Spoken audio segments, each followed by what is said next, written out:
Hey, hi, hello there, and welcome to another episode of Wellness Wednesday with me, Amy from Taste Nutrition.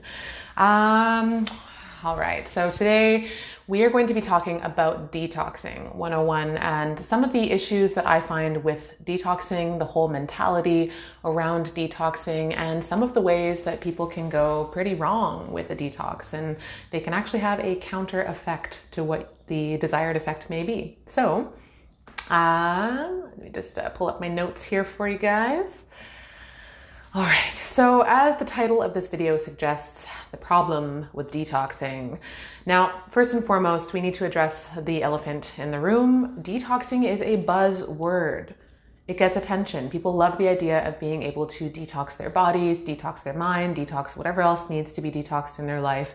And I am usually the type of person who steers clear from any kind of buzzwords. And this is something that has been really misunderstood. So let's break it down a little bit. Now, first of all, the idea of detoxing or cleansing, those words I think can definitely be used interchangeably. I use them interchangeably, and if you have a problem with that, I do apologize. I'd love to hear your reasoning behind that, and I'm always open to changing. However, in this context, I will be using the words detox and cleanse interchangeably. Now, detoxing or cleansing is a very important thing to do a couple of times a year, and that's just because of the world that we live in. So it's really important to first understand that in order to detox, you must first have something to detoxify from. So we as humans are built in the most amazing, incomparable type of way, and our bodies naturally want to detoxify. So when we talk about homeostasis, which is your body's natural, most comfortable state of being, that is detox mode. Your body naturally wants to detoxify. So we have our major detox organs, which I'm sure you know about. We have the liver, which has like 500 different functions, but at the root of it, it's detoxification, blood purification, and making sure that everything is processed efficiently through there. It also produces a lot of different enzymes and hormones, but we're not going to dive into that on today's call. We also have our skin, which is amazing. I mean, we think of the skin as it breathes, right? The skin's function is to breathe and to get rid of any impurities, like through sweat, for instance. We have our GI tract, so our entire digestive system. That's my specialty, whoop whoop. And we expel waste through that area. We have our kidneys. This is a way that we start to purify our blood, and we urinate, we expel through that method as well. So we have all of these amazing detox organs on our body, and when they are functioning properly, when they are not being hindered by poor food choices, drinking lots of alcohol, or whatever else is going on, then the natural state of those organs is to detoxify. That is their job. So the reason that I get upset with the word detox, and the reason that it's sort of a buzzword in my mind, is because it's been totally misunderstood. And our body's job is to naturally detoxify. So we live in a crazy world, and our world right now is filled with toxic chemicals. Everything from the foods that we eat, through chemical sprays, the water that we drink, any impurities in the water, and even the products that we put on our skin. And then of course there's air pollution from cars and planes. So if you're living in a city, especially where you have a dense space that's always being polluted by chemicals from cars and whatnot, then you're constantly breathing in that type of toxicity. So as I mentioned, your body naturally wants to detoxify, and then unfortunately we live in a time where toxins are being emitted from so many different areas at all times that we start to build up toxicity in the body. So when we're talking about detoxifying, this is what we're trying to detoxify from, not anything else. Now, of course, there are mental and emotional and digital detoxes we can talk about as well. Today, I want to focus specifically on our body's detoxing. All right. So as we dive in, I think a lot of people, they might not realize that a detox program. So I know there's a bunch out there on the market. I'm not going to name any by name because I haven't tried all of them, but I have seen some of the ingredients in some of these detox programs, and some of the ingredients do exactly the opposite of detoxify. Some of them actually stir up toxicity in the body and allow it to float around and continue to retoxify the body, which is crazy, right? I mean, you buy a detox program and you hope that what's going to happen is you're going to actually get rid of any of the toxicity in your body. But some of these programs out there are doing exactly the opposite.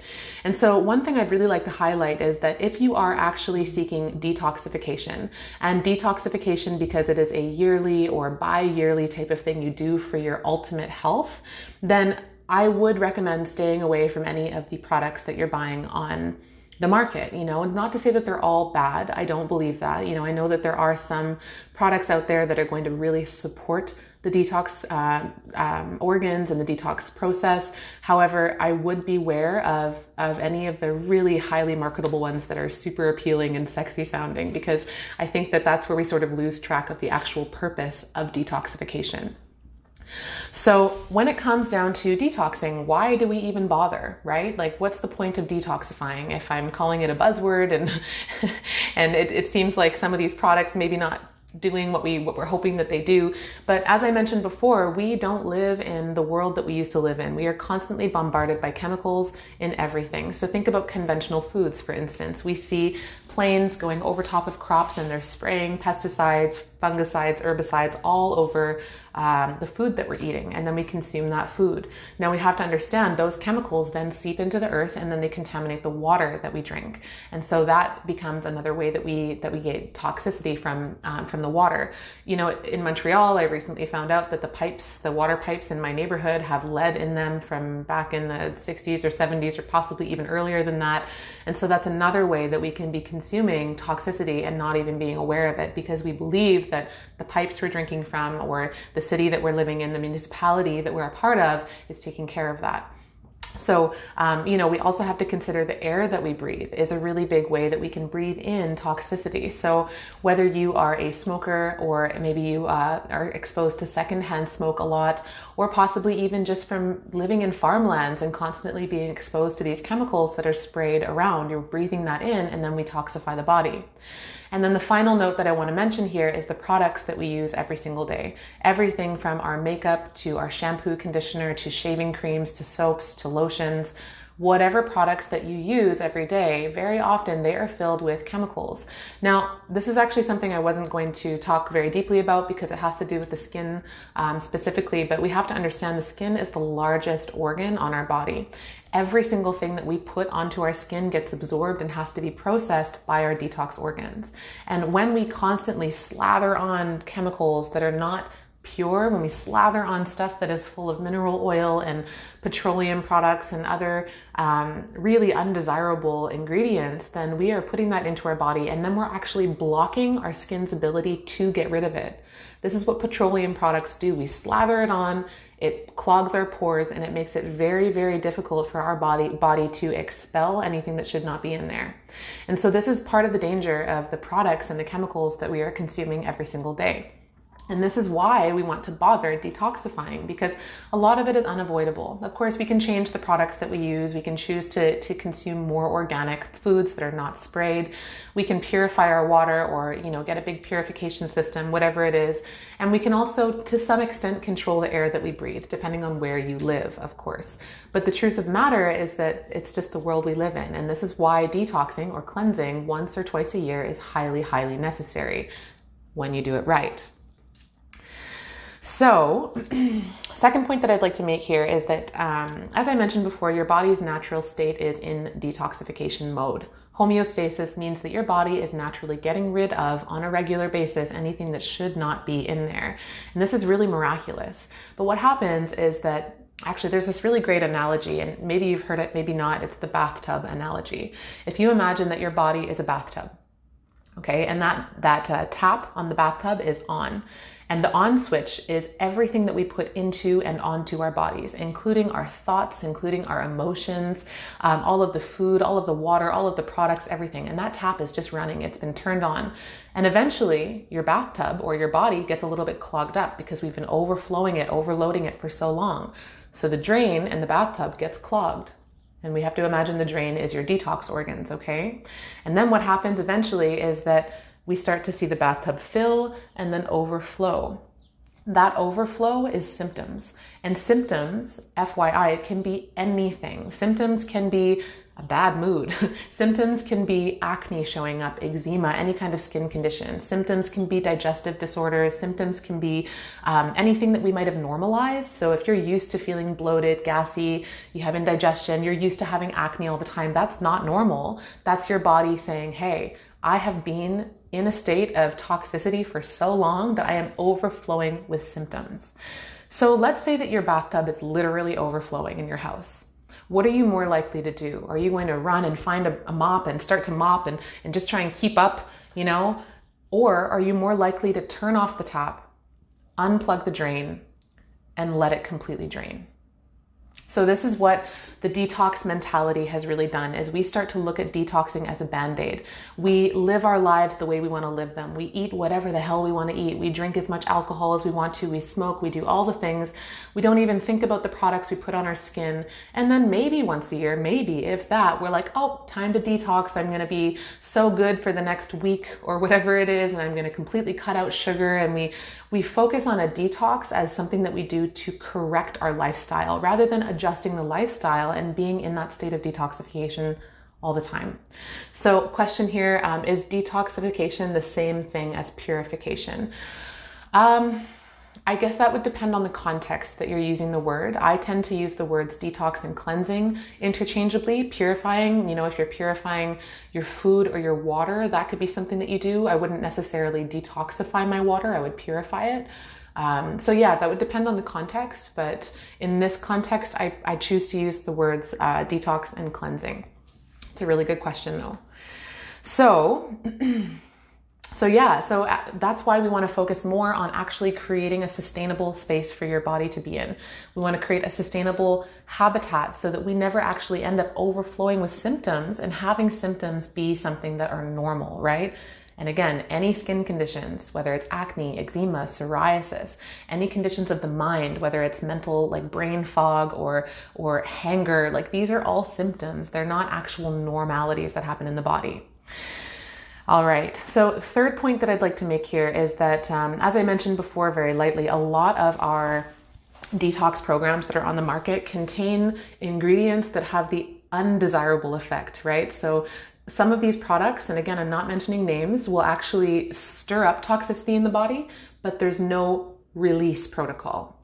And this is a very important distinction to make. So when you're reading the ingredients of some of these products and you see, oh yeah, I've heard that, like milk thistle or whatever it is really good for the liver purification, we have to understand that some of these ingredients do the job of like releasing it, but actually getting it out of the body and not just recirculating is a really important part of the detoxing. So when it comes to detoxing, my first piece of advice is that rather than seeking some sort of product to consume, we want to look at, actually, this is a really good use of the word purifying. We want to go as pure as possible, right? So it's not about what we can put into our body to detox, it's what we can stop putting into our body to detox. So rather than putting something in, hoping that it's going to have the desired effect of releasing or cleansing or detoxing, we have to recognize that actually stopping and ceasing putting stuff into our body is going to be the detox miracle. So, it's important to understand we need to take a load off rather than, adding a load into our bodies, especially when it comes to detoxifying. So I want to do a really quick recap, and then I'm going to talk about some action steps that you could start taking right now. So quick recap here, we talked about why even bother detoxing, and it's because of the world we live in. We live in a time where we are constantly bombarded by heavy metals and chemical sprays, pesticides, herbicides, products that are not serving us. And so we need to understand that we need to put our body in a state where it can be, where it's not being bombarded for one time. Bathtub analogy was a really great analogy. And if you just jumped in and you missed it, I suggest going back after I post this later and taking a listen to that. Second point is that our body's natural state is detox mode. And so we need to nurture that. We need to bring ourselves into homeostasis so that we can constantly be ridding anything that does not serve us. And then point number 3 is that it's not about what we put into our body during a detox. So if you are seeking some sort of pill, like, or fix it, or liquid or whatever it is, and you're putting that into your body, think twice.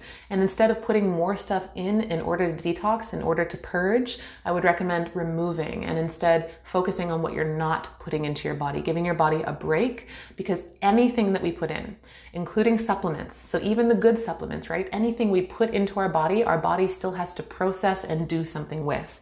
And if we look at detoxing instead as a way that we rest and we give our bodies a chance to totally chill the F out and not have to process and digest and do any of the work, that is going to be more powerful than any supplement that you could ever take. All right. This is a pretty intense conversation and I'm very passionate about this. Detoxing is so misunderstood and it's also so powerful. It's the most powerful tool. And when we understand that, when we bring ourselves into a state where the body is naturally always ridding toxicity, this is where we flourish. This is where we get to do and be and have anything that we want in life because we feel amazing. We feel great. And this is, I just think it's so beautiful. So action steps, what can we start to do today? So first and foremost, I'm sure you've heard me talk about this before, but organic foods. I actually did a video on this a couple weeks ago about why choosing organic over conventional, and this is a really good reason. Now, I know that choosing organic can be a little bit more expensive, and for some people that's not reasonable or it's not realistic at this time. So you can check out ewg.org. They have a list of the Clean 15 Dirty Dozen, and what that list is a list of all of the conventional foods that have the lowest residual pesticides. So those are the foods that if you're going to buy conventional, those are the ones you want to buy. The Dirty Dozen are the ones that you always and only want to buy organic because they typically have more residual pesticides and chemicals. ewg.org, or you can just Google Clean 15 and Dirty Dozen. The next step that you could take here would be to choose purified water. So maybe you already have a water filter, maybe not. Something that is really important, really, really important. So I'm going to just highlight this is important, is making sure that you change your filter frequently. Why is this important? Because the filter, when it's left in your, whether it's a Brita or Centevia or whatever filter it is, when it's left in there, can actually begin to grow bacteria. And that bacteria can turn into something that you actually don't want to be ingesting. So also depending on the type of filter, like I know Brita filters, I believe they're a part carbon filter and they've got another process in there. Sometimes what can happen is it can actually, after too much time, so even though it says to change them after 60 days, you do want to change them after 60 days at least. Or if you start to notice the water tasting a little bit funny, change it. This is very important because you can actually start adding more toxicity into your body, which is not desirable.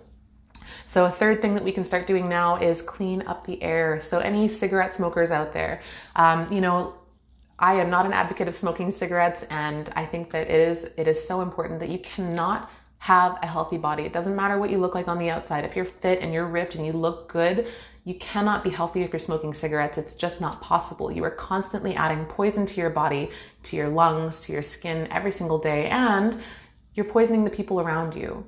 And so I would just suggest that if you choose to smoke cigarettes and that is your choice, absolutely, that's your choice. Try not to include other people in that decision. So the people around you, especially if they're a health conscious person and they're trying really hard to do their best to detoxify and be in homeostasis, I encourage you to stop smoking around them because you are not doing them a service and it is your choice to smoke. And so take that hopefully to heart, and I really hope that one lands. And then the fourth point here is to consciously cleanse 1 to 2 times a year. So conscious cleansing or detoxing, whatever word that you prefer, would be, there are many ways that we can do this. I won't dive too deep into the modalities of detoxing. That's actually for a later call on another day. I'll dive into the deep depths of how to properly detox, but consciously cleansing would be something like even a fast. So fasts, they can be intense, but I actually find them to be a really, really great way of detoxing. Not necessarily long term. It doesn't have to be a 10 or 30 or 40 day long fast. It can even be just 3 days of giving your body a moment to rest so that it can catch up and recalibrate. Even intermittent fasting can be a really great way to do this throughout the year. You can do that once a month if you want to. You can do intermittent fasting a few days a week if you choose to. Now, Please understand, all of these are not recommendations. I am not currently most of your nutritionist, and so do speak with a professional, because your health conditions, your pre-existing health conditions, are going to determine what type of detox you do. Somebody who is diabetic is going to have a very different detox protocol than an athlete. So that's a very important thing to note here as well. And then making sure that you're choosing, if you are going to be using any types of supplements, really do your research, do your due diligence, and look into the ingredients, what they actually do when they're in your body, and are they actually serving the purpose of your detoxification? Because you might be surprised, very often it may not actually be serving you. All right, so that was Detoxing 101. Some of the problems with detoxing, a lot of it is the mentality around it. We're not looking at detoxing as a band-aid. It's not something you do to reverse or to undo any poor choices that we make throughout the year.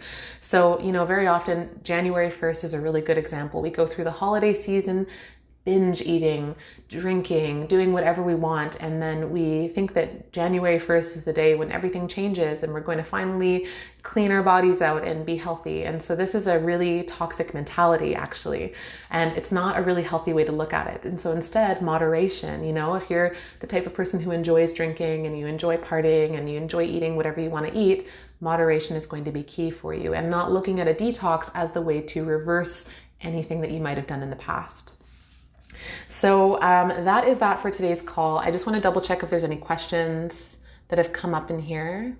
A couple comments. Cool. Okay. And then finally, I also wanted to mention that next week on Monday, July the 13th, namatastenutrition.com goes live. So what does this mean? Great question.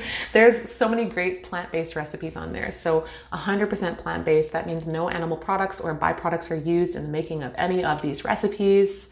All of them have been tried by myself, tasted by my friends, and given the double thumbs up of approval. So that's always really great. Most of them are also gluten-free. So for those of you who are both plant-based and gluten-free, lots of really great gluten-free options in there.